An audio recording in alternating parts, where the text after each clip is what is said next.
Hi everyone, my name is Tamara Ghazi. I'm a chiropractor and medical director at DISC. I'd like to introduce you to someone who is so important to me, who has taught me so much, and today we're going to talk to you about breast cancer and breast health.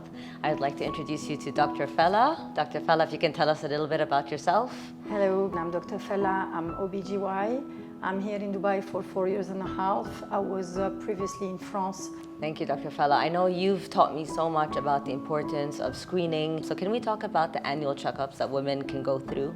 Yeah, the checkup should be done every year. Sometimes it can be twice a year depending on your past history and your familiar past history of breast cancer.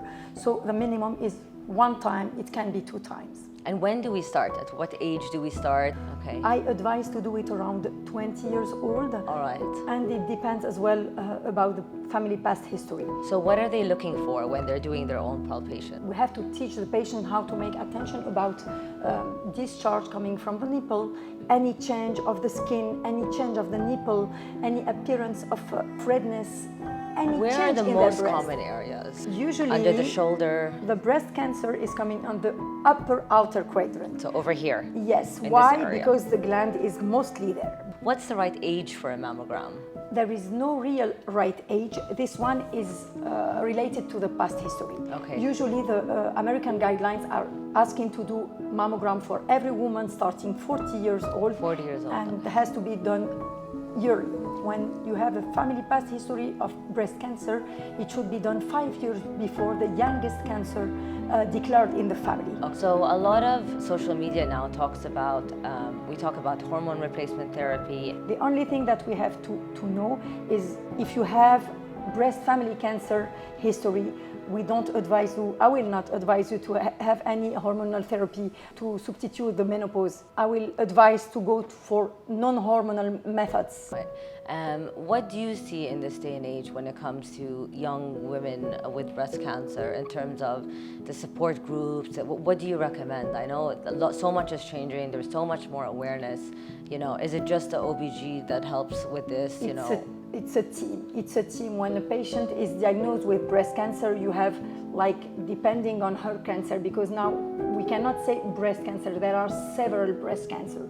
So depending on the identity card of her cancer, she will be supported by gynae, by breast surgeon, by oncologist, by radiotherapist, and by a radiologist. The most important as well is to fight, is to be in a positive attitude and to be supported by family, friends, and counselor, because it's not something easy to fight with.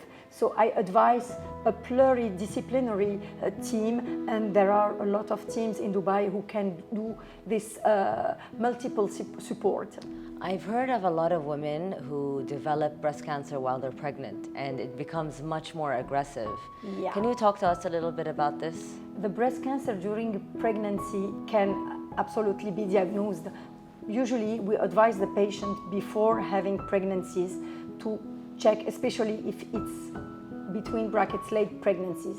When the patient is going to be pregnant at her 40 years, I advise to do a check before so we can manage the things before. When it's declared during pregnancy, I'm advising as well our colleagues gynae to always be careful to the past history of the patient and to examine the breast on the first consultation.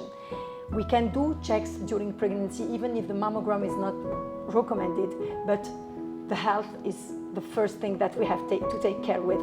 So a breast ultrasound can be done even if you don't know the patient, she's coming, she's pregnant already, you can do a breast ultrasound to see how things are going.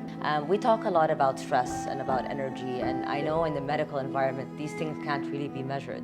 But when it comes to cancers and the patients that you've seen in the past, how much of these do you feel are linked to stress in one's life, energy, unhappiness, depression? It can be, but I think that it's more complex that telling energy or stress, but for sure we have to advise people to eat healthy, to practice sport, to try to don't be afraid about something. When you feel some lump or any lymph node, just come to us. Sometimes you feel that it's in the armpit, but finally it's inside the breast. It's not always a cancer, so come to us. We will confirm the diagnosis, then we will ask for breast sonogram or sonomammogram to complete the study. And if a biopsy is needed, it will be decided between the radiologist and the OB-GYN or the breast surgeon to go for further investigation. All right. Ala, thank you so much. This was so insightful. I really hope our listeners and our viewers take a lot from this. Please do your monthly checkups. October is Breast Cancer Awareness Month, but breast cancer is on the rise because things are changing in our environment, our life is changing, and we were talking about the mortality rate, something like 600, close to 600,000 a year, of women a year, and that's a really, really high number. And in this day and age where we have so much information, please do prevention. Prevention is so much easier than treating, and it's such a tough process, I know, and a lot of people to go through the chemo and the radio and the surgeries. So please, please try to be as preventative as possible and get the support that you need. Thank you so much.